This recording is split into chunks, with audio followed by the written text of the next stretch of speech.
The screams echoing from the imperial palace that night could be heard 3 miles away. But these weren't the usual sounds of celebration or even execution. This was something far worse. Something that would make hardened soldiers vomit and seasoned executioners weep. Emperor Valerian, ruler of the most powerful empire on earth, was being systematically destroyed while still breathing. His skin was being removed in careful strips while physicians ensured he remained conscious for every agonizing moment. This wasn't just execution. This was artistic cruelty designed to send a message that would echo through history for 2,000 years. You think you know about ancient brutality? You've seen the movies, read about gladiators, felt the appropriate horror at historical violence. But what happened to Valerian makes every torture scene you've ever witnessed look like a gentle massage. This is the story of how an emperor's arrogance led to the most humiliating and excruciating death ever recorded. A tale so disturbing that Roman historians struggle to document it.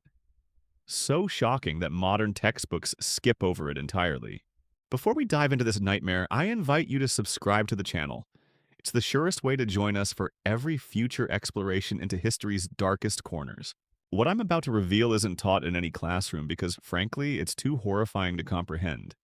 We're talking about documented historical evidence from multiple Persian sources, Roman accounts that survived in fragments, and archaeological discoveries that confirm every gruesome detail. This isn't speculation or legend. This is verified historical fact that's been deliberately hidden from mainstream education. Here's what makes this story absolutely insane. Valerian wasn't just any emperor. He was the ruler of Rome at its peak power, master of legions that had conquered most of the known world, a man who commanded absolute authority over 60 million people. And he was reduced to a screaming, skinless trophy by an enemy who turned his living body into the ultimate humiliation. But here's the truly disturbing part. This wasn't random violence or battlefield brutality. This was calculated psychological warfare that took months to plan and days to execute. Every cut was precise. Every moment of agony was intentional. The Persians had perfected the art of keeping a man alive while systematically removing his humanity piece by piece.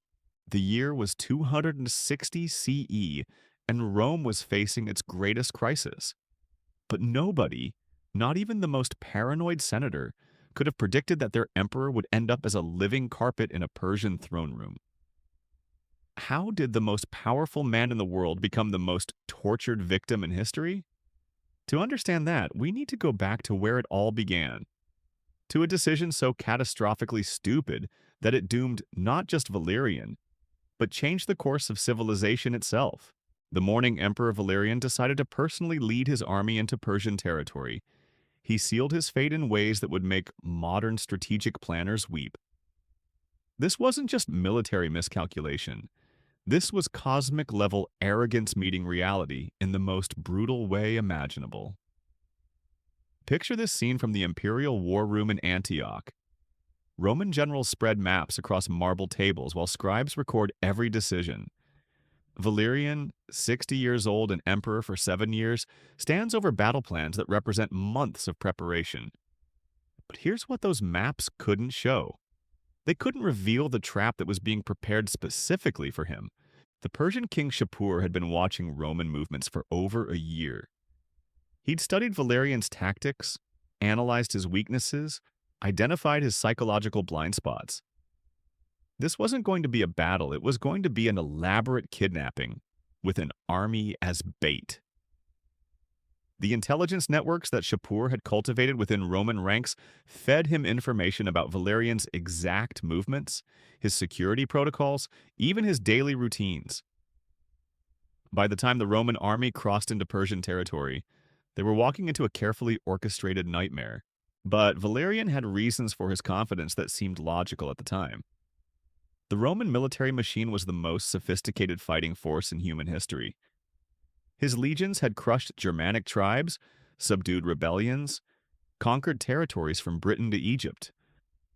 What could possibly go wrong against Persian forces that Romans had defeated before? The hubris was breathtaking. Here was a man who controlled an empire spanning 3 continents, commanding armies that had never known true defeat, marching into enemy territory with the casual confidence of someone taking a morning stroll. The initial campaign went exactly as planned. Roman legions swept through Persian border defenses like a hot knife through butter. Cities surrendered without siege. Persian forces retreated in apparent disarray. Valerian's generals congratulated themselves on another easy victory. The emperor sent dispatches back to Rome describing swift progress and minimal casualties. Everything was proceeding according to Roman expectations, which should have been the first warning sign that something was terribly wrong. Here's what Valerian didn't understand about Persian military strategy. They weren't retreating in defeat. They were herding him toward a predetermined killing ground. Every easy victory was carefully orchestrated. Every surrendering city had been evacuated in advance. The retreating Persian forces were leading him deeper into territory where escape would become impossible. It was the most sophisticated military trap in ancient history, and Valerian walked into it with his eyes wide open. The turning point came at Edessa, a fortified city that Valerian believed would be his crowning achievement. The siege should have lasted weeks. Instead, the city fell within days. Too easily, too quickly. Persian defenders seemed to melt away like morning mist. Valerian's officers should have recognized this as suspicious, but victory has a way of clouding judgment. They were so focused on their apparent success that they missed the obvious signs of manipulation. What happened next reveals the true genius of Shapur's strategy. As Roman forces occupied Edessa, they found themselves surrounded by what appeared to be retreating Persian armies. But these weren't scattered forces fleeing in panic. They were carefully positioned units that had been waiting for this exact moment. The hunter had become the hunted. The predator had walked into a snare designed specifically for him. The Battle of Edessa wasn't really a battle at all. It was a coordinated capture operation disguised as military engagement. Persian forces attacked from multiple directions simultaneously, but their goal wasn't to kill Romans. It was to isolate and capture their emperor. Special units had been trained for months with one specific objective: take Valerian alive. Every tactical decision, every movement, every assault was designed to create chaos while protecting the ultimate prize. Roman accounts of the battle, written by survivors who escaped, describe scenes of coordinated confusion. Persian cavalry would charge Roman formations, but instead of pressing attacks to completion, they would withdraw at crucial moments. Infantry engagements would suddenly shift direction when Romans tried to form defensive squares around their emperor. It was military theater designed to create the illusion of battle while systematically dismantling Roman command structure. Here's the moment that changed everything. As Roman forces struggled to maintain formation under coordinated Persian pressure, a small unit of elite Persian warriors penetrated directly to the command position where Valerian was directing the battle. These weren't random soldiers. They were handpicked specialists who had studied the emperor's appearance, his armor, his personal guards. They knew exactly who they were looking for.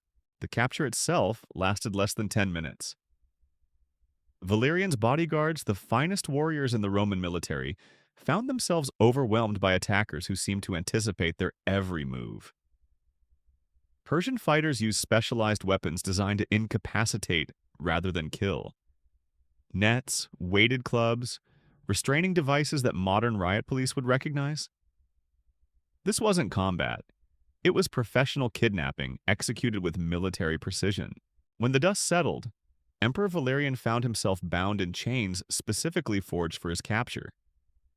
The most powerful man in the world had become a prisoner in less time than it takes to eat lunch.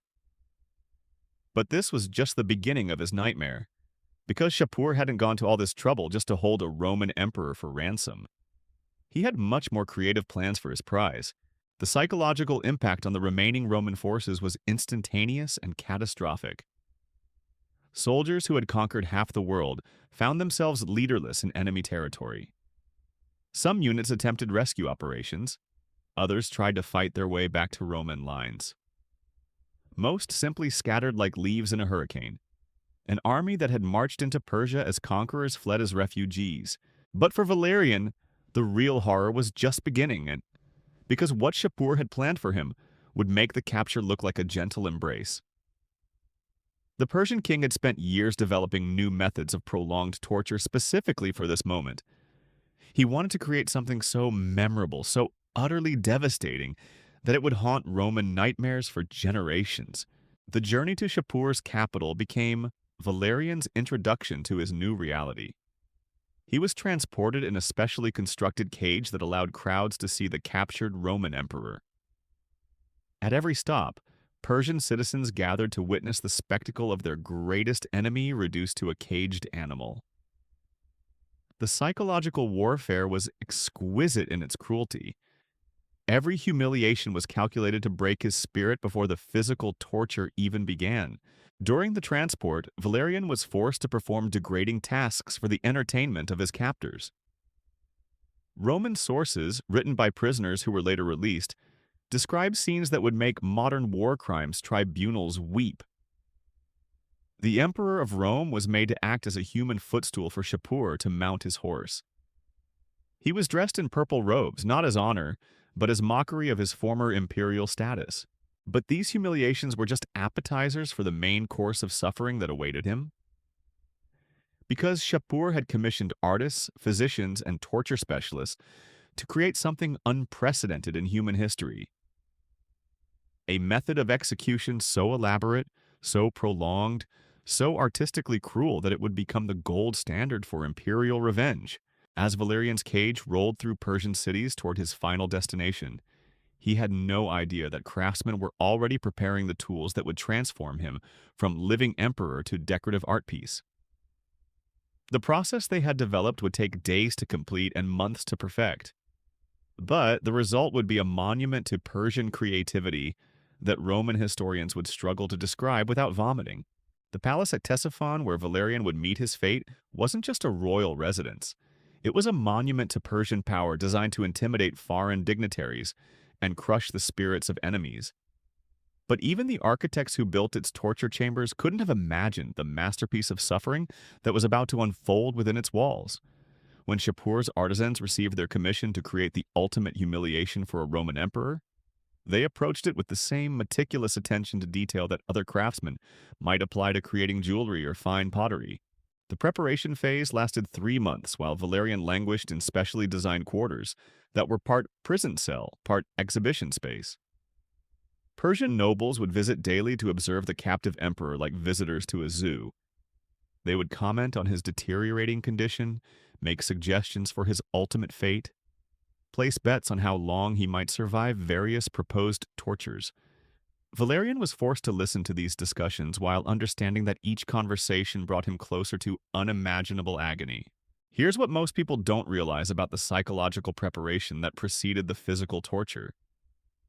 Shapur employed what we would now recognize as advanced interrogation techniques designed to break Valerian's mental resistance before the real suffering began. The emperor was shown detailed drawings of what would happen to him. He was forced to watch practice sessions where condemned criminals underwent preliminary versions of his intended fate. The anticipation became its own form of torture that lasted for months. The medical team assembled for Valerian's destruction read like a roster of the Persian Empire's most skilled physicians. But these weren't healers. They were specialists in keeping human beings alive under circumstances that should have killed them instantly. They had spent decades studying anatomy, circulation, nerve pathways, and pain response. Their goal wasn't to cure disease, but to prevent death during prolonged suffering. Dr. Cartier, the lead physician, had written treatises on maintaining consciousness during extreme physical trauma. His techniques for preventing shock, stopping bleeding, and reviving unconscious patients had been developed specifically for torture applications. He could keep a man awake and aware while his body was systematically dismantled. His medical knowledge was so advanced that European physicians wouldn't reach similar understanding for another 1,000 years. The tools created for Valerian's ordeal were works of art in themselves. Persian metalworkers forged specialized blades designed to remove skin in precise strips without damaging underlying tissue.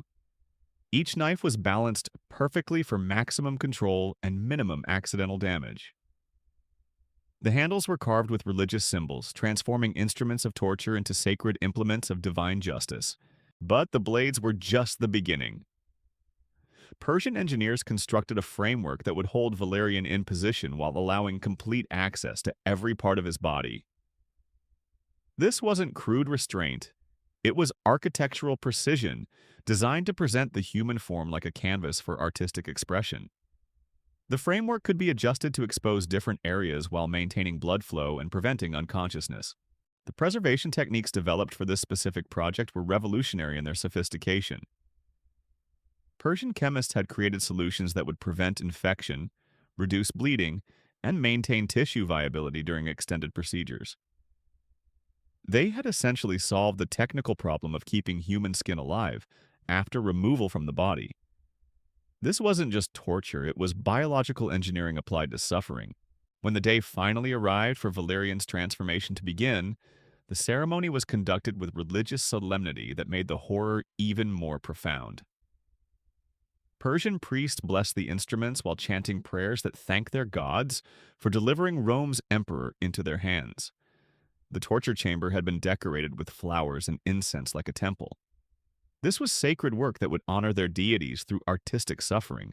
Shapur himself presided over the initial cuts, making the first incisions with ceremonial blades while court officials recorded every detail for posterity.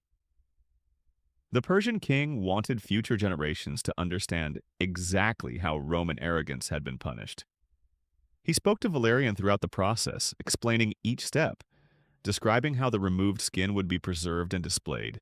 The technique they employed was called the flowering method, because it was designed to open the human body like a blooming rose. Starting from specific points, skilled operators would make parallel cuts that allowed skin to be peeled back in symmetrical patterns. The visual effect was both beautiful and horrifying. Human anatomy transformed into geometric art while the subject remained fully conscious and aware. Here's where the Persian innovation truly revealed its diabolical genius. They had solved the fundamental problem that limited all previous torture methods. How do you cause maximum suffering while preventing death? Their answer was a combination of medical intervention, chemical preservation, and artistic technique that could extend the process for days while maintaining the victim's consciousness throughout. The preservation fluids they applied to exposed tissue served multiple purposes. They prevented infection that would cause fever and unconsciousness. They maintained blood flow to prevent shock. They even included mild stimulants that enhanced nerve sensitivity, making every touch more agonizing than it would naturally be. Valerian wasn't just being tortured, he was being chemically optimized for suffering. The documentation of his ordeal was as meticulous as the torture itself. Persian scribes recorded his words, his reactions, the time required for each stage of the process. They measured blood loss, tracked his pulse, noted changes in his voice as the procedure progressed. This wasn't just punishment, it was scientific research into the limits of human endurance. Court artists created detailed illustrations showing each stage of Valerian's transformation. These weren't crude sketches, but sophisticated technical drawings that captured every anatomical detail. The Persians wanted to preserve this moment, not just in memory, but in visual form that could be studied and appreciated by future generations. Art and torture had merged into something unprecedented in human history. The psychological dimension of his suffering was carefully orchestrated to maximize despair. Shapur would periodically show Valerian mirrors so he could observe his own transformation. The emperor was forced to watch himself being converted from living ruler into decorative object. The mental anguish of witnessing his own destruction while being powerless to prevent it added layers of torment that purely physical torture couldn't achieve. Persian nobles were invited to observe the process like spectators at a theatrical performance. They would comment on the artistry, suggest improvements to technique, debate the aesthetic merits of different approaches. Valerian's agony became entertainment for the Persian court, while serving as proof of their superiority over Roman civilization. The religious framework surrounding his torture elevated it from mere cruelty to divine ceremony. Persian priests declared that Valerian's suffering was necessary to restore cosmic balance, disrupted by Roman aggression. Every cut was a prayer, every scream a hymn of justice. The torture chamber became a temple where human sacrifice honored the gods through artistic suffering. But perhaps the most horrifying aspect was the efficiency with which they had systematized the entire process. This wasn't improvised brutality, but standardized procedure that could be replicated on other high-value prisoners. The Persians had essentially industrialized imperial humiliation, creating assembly line methods for converting enemy leaders into decorative art. When news of Valerian's fate reached Rome, the psychological impact was devastating in ways that military defeats could never achieve. Roman citizens had watched their legions lose battles before, but they had never witnessed their emperor transformed into enemy artwork. The very foundations of Roman invincibility cracked under the weight of this unprecedented humiliation. The Roman Senate struggled to even discuss what had happened to their emperor.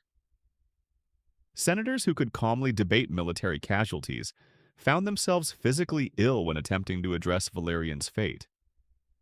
Some proposed rescue missions, others suggested negotiating for his remains. Most simply wanted to pretend it had never happened and move on to selecting a new emperor. But Shapur wasn't finished with his masterpiece. The preserved skin would serve purposes that extended far beyond the immediate torture. He had plans for Valerian's remains that would ensure this humiliation echoed through history for centuries to come. The preservation process that followed Valerian's death was a masterclass in anatomical artistry that would make modern taxidermists look like amateurs. Persian craftsmen had developed techniques for treating human skin that wouldn't be matched by European tanners for another 800 years. They used a combination of mineral salts, plant extracts, and chemical compounds that kept the flesh supple while preventing decay. The emperor's skin became leather of the finest quality, ready for its ultimate purpose. What Shapur created from Valerian's remains was a throne room decoration so shocking that visiting dignitaries would faint upon seeing it. The preserved skin was carefully stretched and mounted to create a life-sized replica of the Roman emperor in a position of permanent submission. Persian artists had posed the skin to show Valerian kneeling with his hands extended in supplication, frozen forever in the moment of his greatest humiliation. But the throne room display was just the beginning of Shapur's psychological warfare campaign. He commissioned copies of the skin artwork to be sent to every major court in the known world. Egyptian pharaohs, Germanic chieftains, Indian princes, Chinese emperors all received detailed representations of what happened to those who challenged Persian power. The message was unmistakable. This is what happens to emperors who defy us. The craftsmanship involved in preserving and displaying Valerian's skin was extraordinary in its attention to detail. Persian artisans had maintained every facial feature, every scar, every mark that identified this as the actual Roman emperor. Visitors to the throne room could see the expression of terror permanently etched into the preserved flesh. The horror was so realistic that many observers became physically ill just looking at it. Here's what makes the story even more disturbing. The skin display wasn't hidden away in some private chamber. It was positioned prominently in the main throne room, where all official business was conducted. Foreign ambassadors conducting trade negotiations would have to discuss their proposals while staring at the flayed remains of Rome's former emperor. Every diplomatic meeting became a reminder of Persian supremacy. The psychological impact on Roman morale was catastrophic and immediate. Legions that had marched confidently across 3 continents suddenly found themselves questioning their own invincibility. If their emperor could be reduced to decorative art, what hope did ordinary soldiers have? Desertion rates skyrocketed as troops abandoned their posts rather than risk facing Persian forces. Roman recruitment became nearly impossible in the aftermath of Valerian's fate. Young men who might have eagerly joined the legions for glory and conquest now understood that military service could result in horrors worse than death. Mothers would hide their sons rather than let them enlist. Fathers would pay bribes to keep their children away from military recruiters. The Roman war machine ground to a halt. The economic consequences rippled throughout the empire as trade routes shifted away from Persian territories. Merchants refused to travel roads where they might encounter forces capable of such creative cruelty. Supply lines that had sustained Roman expansion for centuries suddenly became too dangerous to maintain. The empire began contracting for the first time in its history. Shapur's propaganda campaign exploited every detail of Valerian's capture and torture. Persian poets composed epic verses describing the emperor's transformation, from arrogant conqueror to artistic decoration. These poems were translated into dozens of languages and distributed throughout the known world. The story became so widespread that even illiterate peasants in remote villages knew what had happened to Rome's leader. The religious implications sent shockwaves through Roman society as citizens questioned whether their gods had abandoned them. If Jupiter and Mars couldn't protect their emperor from Persian torture artists, what protection could ordinary Romans expect? Traditional Roman religion began losing adherents as people sought new faiths that might offer better divine protection. Christian communities within the empire saw Valerian's fate as divine justice for his persecution of their faith. They had endured years of systematic oppression under his rule, watching their leaders fed to lions and their churches burned. Now their tormentor had experienced suffering that made their martyr's death seem merciful by comparison. The irony wasn't lost on anyone.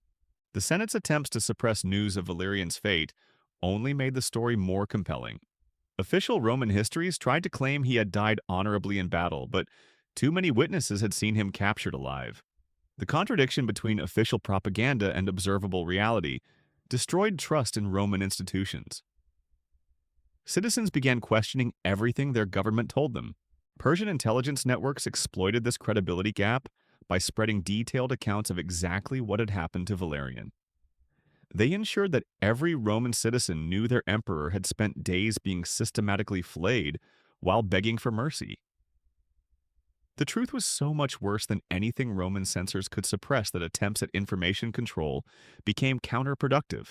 The technical innovations developed for Valerian's torture found applications in other Persian military operations. Enemy commanders captured in subsequent battles faced similar fates, though none received the elaborate treatment reserved for the Roman emperor. The threat of artistic torture became a standard Persian negotiating tactic that often secured surrenders without requiring actual combat. Medical knowledge gained from the flaying process advanced Persian understanding of human anatomy in ways that benefited their civilization for centuries. Physicians who had studied Valerian's destruction became the most skilled doctors in the ancient world. The irony that torture research led to medical breakthroughs wasn't lost on Persian scholars who carefully documented every discovery. The preservation techniques pioneered for Valerian's skin found peaceful applications in Persian society. Tanners adopted the chemical processes to create leather goods of unprecedented quality. Artists used similar methods to preserve other organic materials for decorative purposes. What began as torture technology became industrial innovation that strengthened the Persian economy.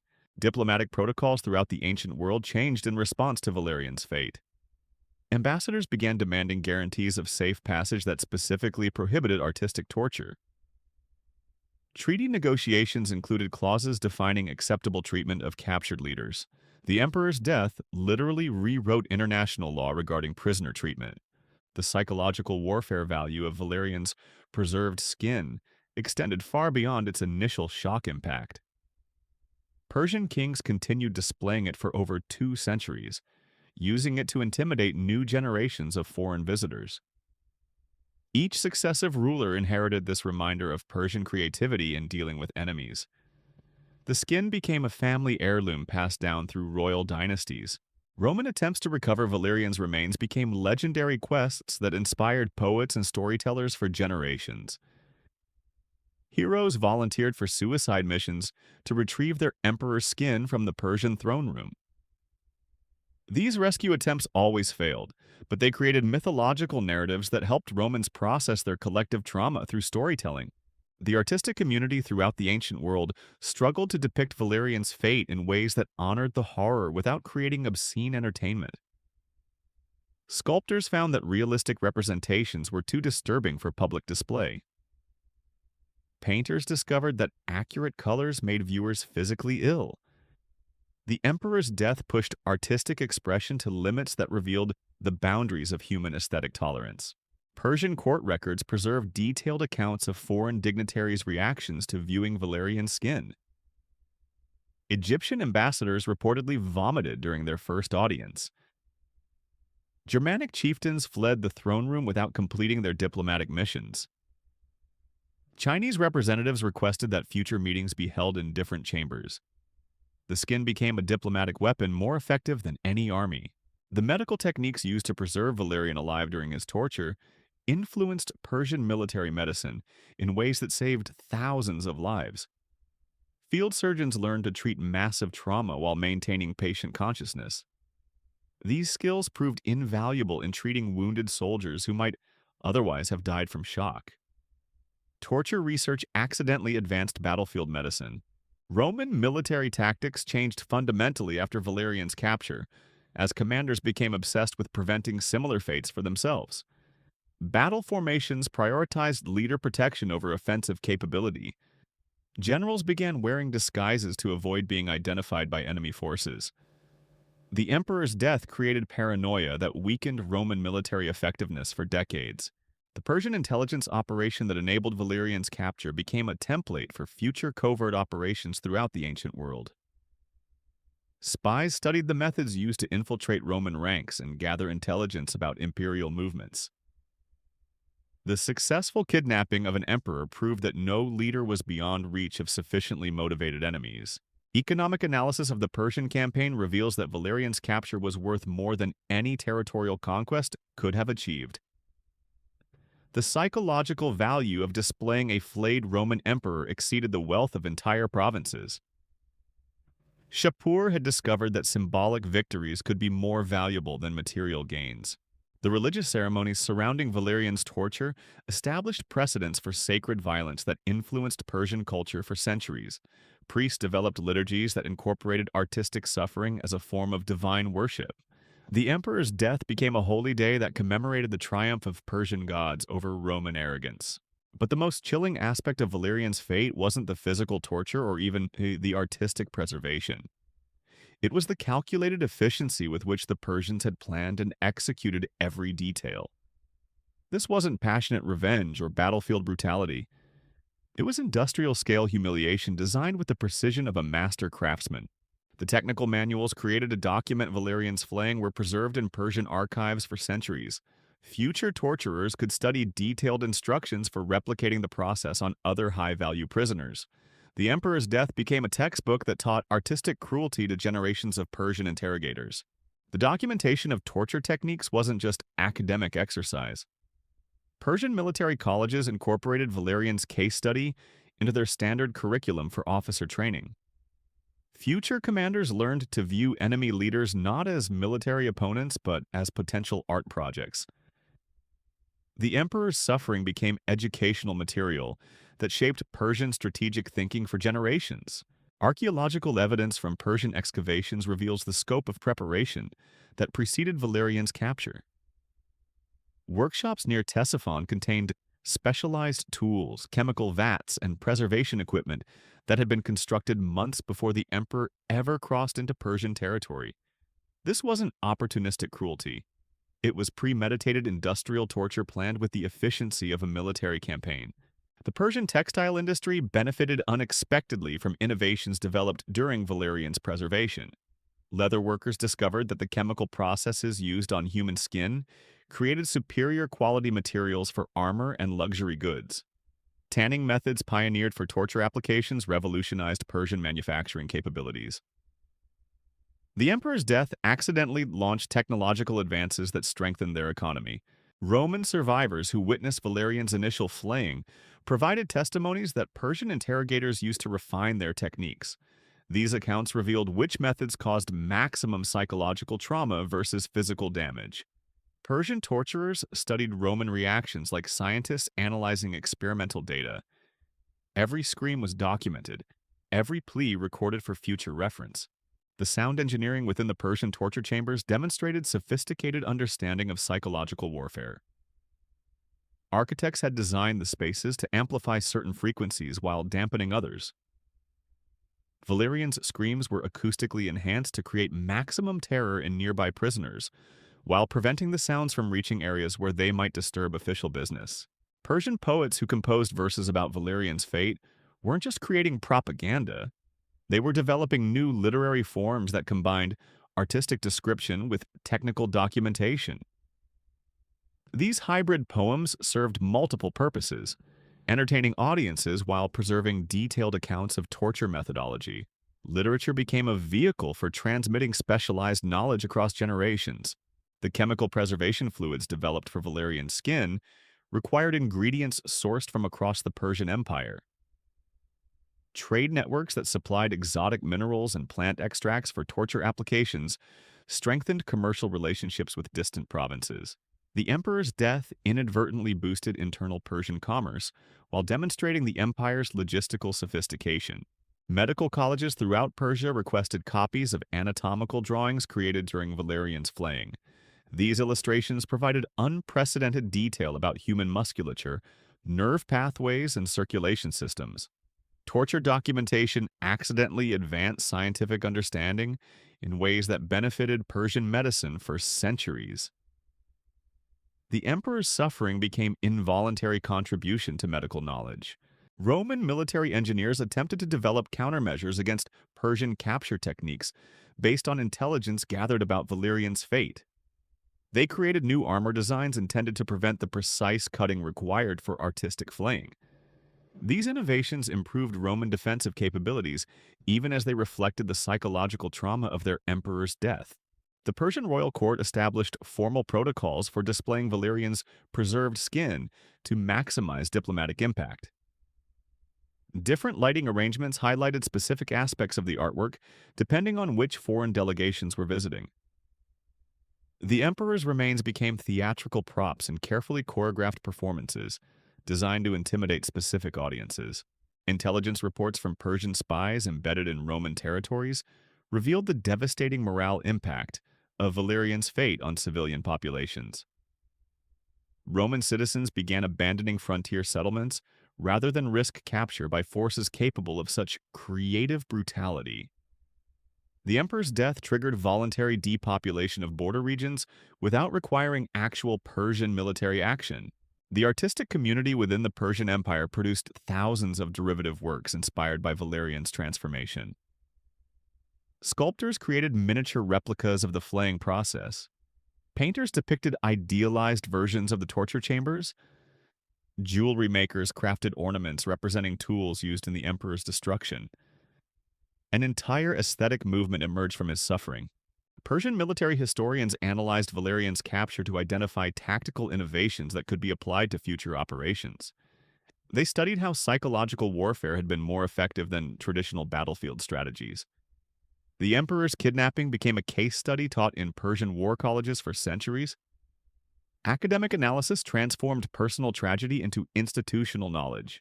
Roman attempts to negotiate for Valerian's remains revealed the limits of imperial diplomacy when facing enemies who viewed torture as artistic expression. Persian negotiators demanded impossible concessions in exchange for returning the emperor's skin. These diplomatic failures demonstrated that some humiliations transcended normal international relations. The preservation workshop where Valerian's skin was processed became a pilgrimage site for Persian artisans seeking to learn advanced techniques. Craftsmen traveled from distant provinces to study the tools and methods used in the emperor's transformation. The torture chamber evolved into a technical training center that disseminated specialized knowledge throughout the empire. Economic analysis of Persian military expenditures shows that resources invested in Valerian's elaborate torture exceeded the cost of entire traditional military campaigns.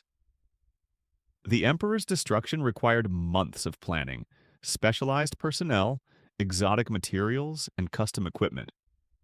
Yet the psychological impact justified these extraordinary expenses through strategic advantages that lasted generations. The Roman Catholic Church, centuries later, would struggle to categorize Valerian's death within their theological framework. Was this divine punishment for persecuting Christians? Was it human evil that demonstrated the need for Christian salvation? The emperor's fate created doctrinal puzzles that influenced early Christian thinking about suffering, justice, and divine intervention.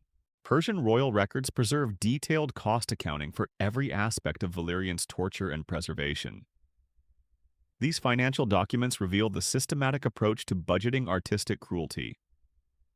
Line items include payments for specialized physicians, exotic chemicals, custom tools, and skilled artisans. The emperor's death was managed like any other major royal project. The Persian language acquired new vocabulary specifically to describe techniques developed during Valerian's flaying.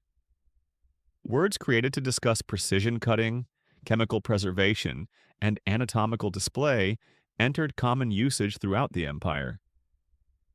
The emperor's torture literally expanded linguistic capabilities for describing systematic human destruction. Roman military recruitment propaganda began emphasizing quick death in battle as preferable to capture by Persian forces. Recruiting officers used Valerian's fate to motivate soldiers by convincing them that death was better than the alternative. The emperor's suffering became a tool for encouraging desperate courage among troops who preferred suicide to surrender. The Persian royal treasury calculated that displaying Valerian's preserved skin generated diplomatic advantages worth more than conquering 3 Roman provinces. Foreign kingdoms paid tribute specifically to avoid facing similar artistic treatment of their own leaders. The emperor's death became a revenue source that funded Persian expansion for decades. Medical innovations developed during Valerian's torture found peaceful applications in Persian surgical practices. Techniques for maintaining consciousness during extreme procedures helped physicians perform complex operations that would have been impossible otherwise. The emperor's suffering accidentally advanced healing arts alongside torture methodology. Persian court musicians composed symphonic pieces that recreated the acoustic experience of Valerian's flaying using traditional instruments. These musical interpretations allowed audiences to experience the emperor's suffering through sound rather than visual representation. Art found new ways to preserve and transmit the memory of his destruction. The Roman Senate commissioned secret reports analyzing how Valerian's capture could have been prevented. These classified documents revealed systematic failures in imperial security protocols. The emperor's fate triggered comprehensive reforms in how Rome protected its leadership during military campaigns. Tragedy became catalyst for institutional change. Persian intelligence operations expanded significantly after demonstrating their capability to capture a Roman emperor. Other kingdoms began requesting Persian assistance in kidnapping their own enemies. The techniques developed for Valerian's abduction became export products that strengthened Persian influence throughout the ancient world. The psychological trauma experienced by Roman soldiers who witnessed Valerian's capture created a generation of veterans incapable of normal military service.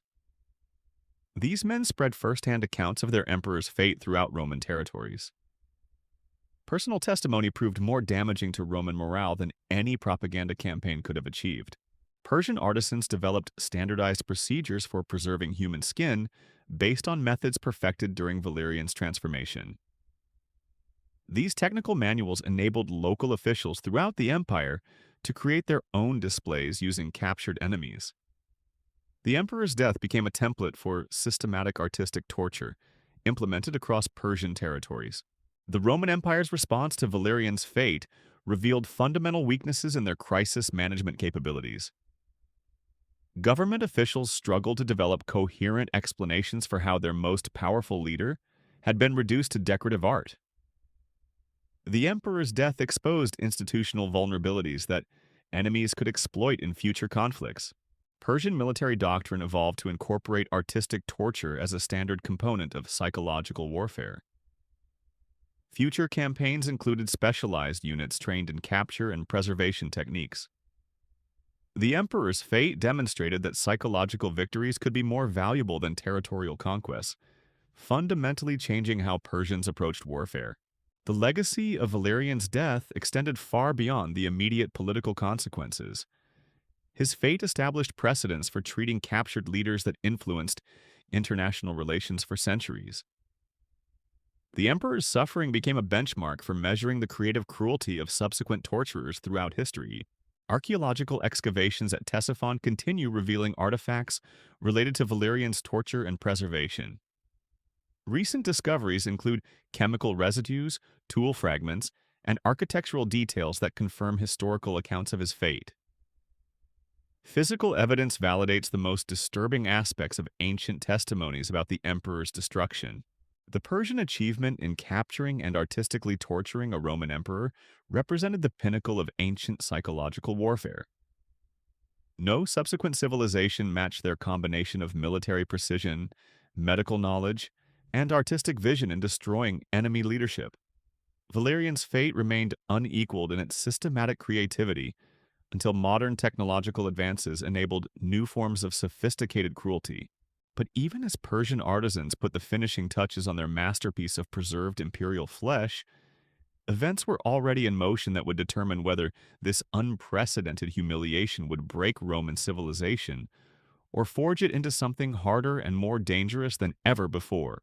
The immediate aftermath of Valerian's artistic transformation sent shockwaves through the Roman world that would reshape the empire forever. But here's what most historians miss about this catastrophic moment. The Persians hadn't just tortured an emperor to death.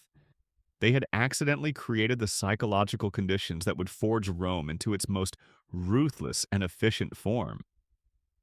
Sometimes, the greatest disasters become the crucibles that create legends. In the months following news of Valerian's fate, something extraordinary happened across Roman territories. Citizens who had grown soft under imperial prosperity suddenly remembered what their ancestors had been like. The same people who had been complaining about tax rates and trade disputes found themselves volunteering for military service with a fury that hadn't been seen since the early Republic. Valerian's screams echoing across centuries had awakened something primal in the Roman soul. The Senate's emergency sessions following confirmation of the emperor's death reveal the true genius of Roman institutional resilience. While Persian leaders celebrated their artistic achievement, Roman politicians were already implementing crisis protocols that had been developed during previous disasters. They didn't waste time mourning. They didn't indulge in revenge fantasies. They started solving problems with the cold efficiency that had built an empire. Gallienus, Valerian's son and co-emperor, faced an impossible situation. His father's death had created a power vacuum that enemies throughout the empire were already moving to exploit. Germanic tribes were massing on northern borders. Egyptian rebels were declaring independence. British legions were considering revolt. The empire was fracturing at the exact moment when it needed maximum unity to respond to Persian psychological warfare. But here's where Roman political culture proved its superiority over Persian artistic torture. Instead of collapsing under the weight of this unprecedented crisis, the imperial system adapted with breathtaking speed. Gallienus issued emergency decrees that transformed Roman military organization in ways that should have taken decades to implement. Desperate times created desperate innovations that accidentally improved imperial efficiency. The most significant change was the creation of mobile cavalry units specifically designed to prevent future emperors from being captured through the tactics that had doomed Valerian. These rapid response forces could reach threatened areas faster than traditional legions, while providing imperial leadership with escape options that hadn't existed before. Persian success in kidnapping one emperor led to military reforms that made future captures nearly impossible. Roman intelligence services underwent complete reorganization based on analysis of how Persian spies had infiltrated their ranks. New security protocols required multiple verification levels for anyone accessing imperial movements. Communication systems were redesigned to prevent the kind of information leaks that had enabled Valerian's capture. The emperor's death accidentally created counterintelligence capabilities that strengthened Roman security for centuries. The psychological impact on Roman military culture was profound and immediate. Soldiers who had previously viewed capture as an acceptable risk now understood that surrender meant facing fates worse than death. This knowledge transformed Roman fighting effectiveness in ways that surprised even their own commanders. Troops who knew they couldn't surrender fought with desperate courage that made them nearly unstoppable. But the most significant change was in how Romans viewed their enemies. The Persian artistic torture of Valerian had demonstrated that barbaric creativity could overcome Roman military superiority. This realization forced Romans to abandon their comfortable assumptions about civilizational superiority and develop new strategies based on realistic assessments of enemy capabilities. Roman military engineers began developing countermeasures specifically designed to prevent the kind of systematic torture that had destroyed Valerian. New armor included hidden blades that would enable quick suicide rather than capture. Poison capsules became standard equipment for officers who might face artistic interrogation. The emperor's fate had convinced Romans that death was preferable to Persian creativity. The economic response to Valerian's death revealed the true strength of Roman commercial networks. Instead of collapsing under the shock of imperial humiliation, Roman merchants redirected trade routes away from Persian territories while developing new supply chains that didn't depend on Eastern connections. The empire's economic foundation proved more resilient than its political leadership. Roman propaganda efforts following Valerian's death demonstrated sophisticated understanding of psychological warfare. Instead of trying to suppress news of the emperor's fate, Roman officials began circulating detailed accounts that emphasized Persian barbarism rather than Roman weakness. They transformed their emperor's artistic torture into evidence of enemy savagery that justified unlimited retaliation. The religious dimensions of Roman response created unexpected consequences that strengthened imperial unity. Traditional Roman gods had clearly failed to protect their emperor from Persian torture artists. This theological crisis forced Romans to seek new spiritual frameworks that could explain and contextualize their unprecedented humiliation. Christianity, ironically, began gaining converts who saw Valerian's suffering as divine justice for his persecution of their faith. But other Romans turned to mystery religions that promised protection from the kind of artistic torture that had destroyed their emperor. Mithraic cults, with their emphasis on warrior courage and acceptance of necessary suffering, gained popularity among soldiers who needed spiritual frameworks for processing the horror of their emperor's fate. Religious diversity accidentally strengthened Roman resilience. The legal implications of Valerian's death forced Roman jurists to develop new categories of international law. How do you classify the artistic torture of a head of state?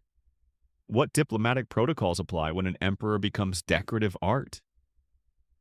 These questions pushed Roman legal thinking in directions that influenced international relations for centuries. Roman attempts to develop counter-propaganda about Valerian's fate revealed the limits of information control in an interconnected ancient world. Too many witnesses had seen the emperor captured alive. Too many Persian sources provided detailed accounts of his subsequent torture.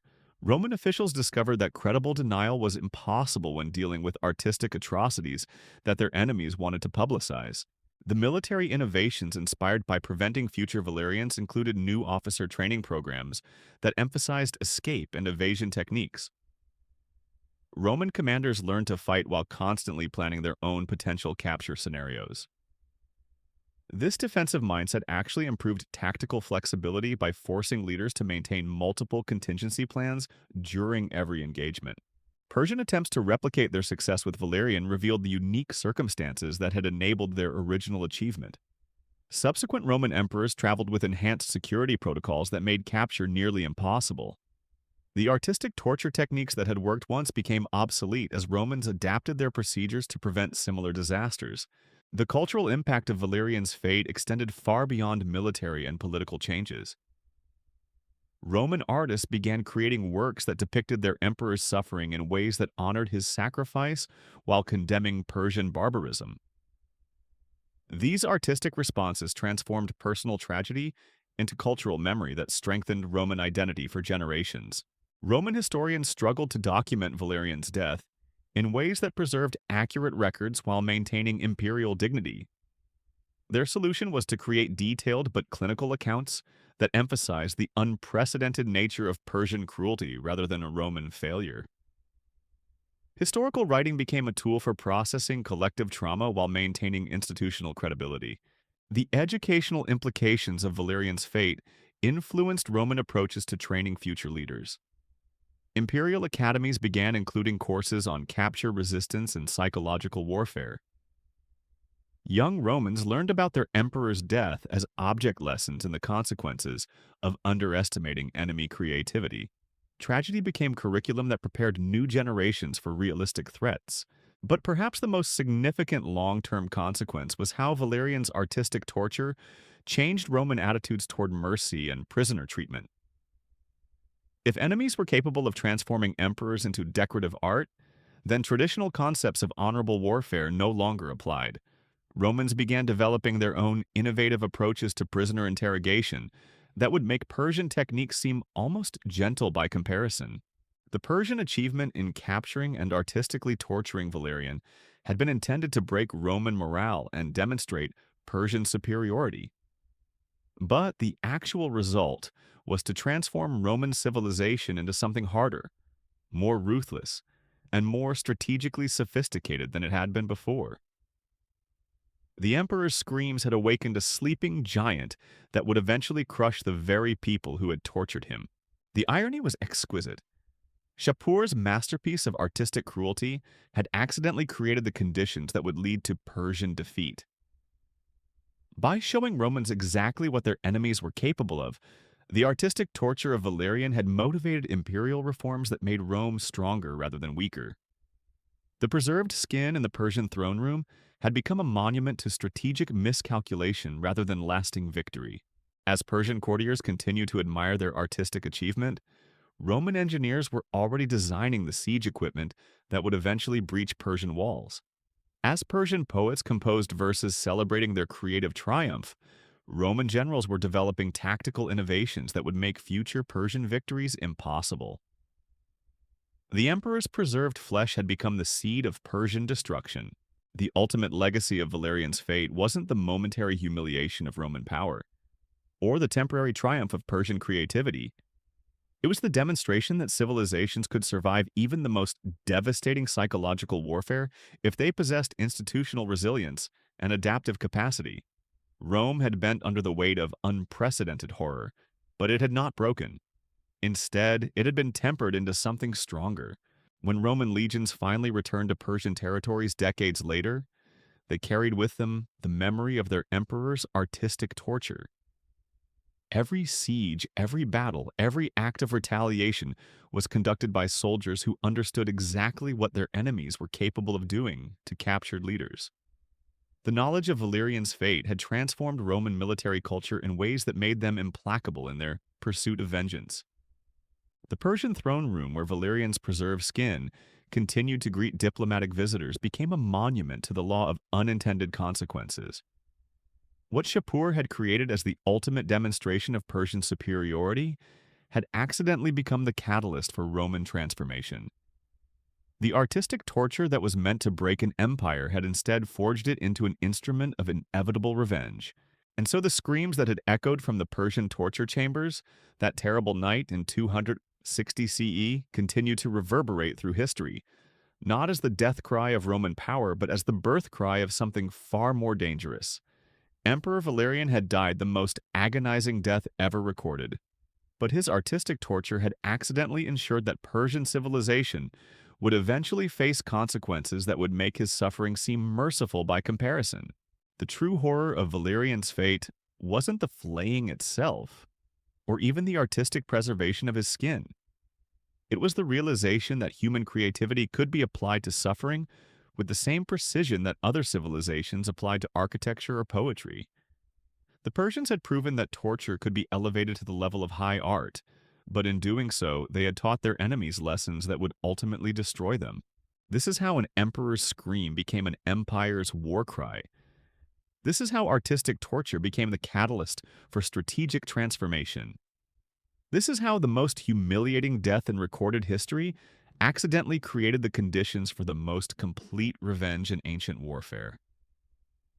Emperor Valerian died so that Rome could be reborn as something infinitely more terrible than what the Persians had destroyed.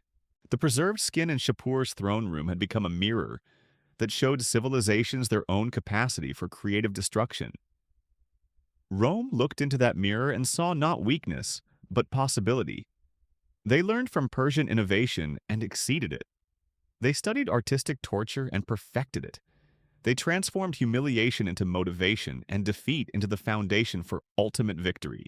That is the true legacy of Emperor Valerian's flaying. Not the temporary triumph of Persian artistry, but the permanent transformation of Roman character. The emperor who died screaming in a Persian torture chamber had accidentally ensured that his empire would survive to inflict screams that would echo for centuries to come. Subscribe to witness more forgotten horrors that shaped our world. History's darkest moments often become the forge that creates civilization's greatest strengths. What appears to be the end is often just the beginning of something far more terrible and far more magnificent than anyone could have imagined.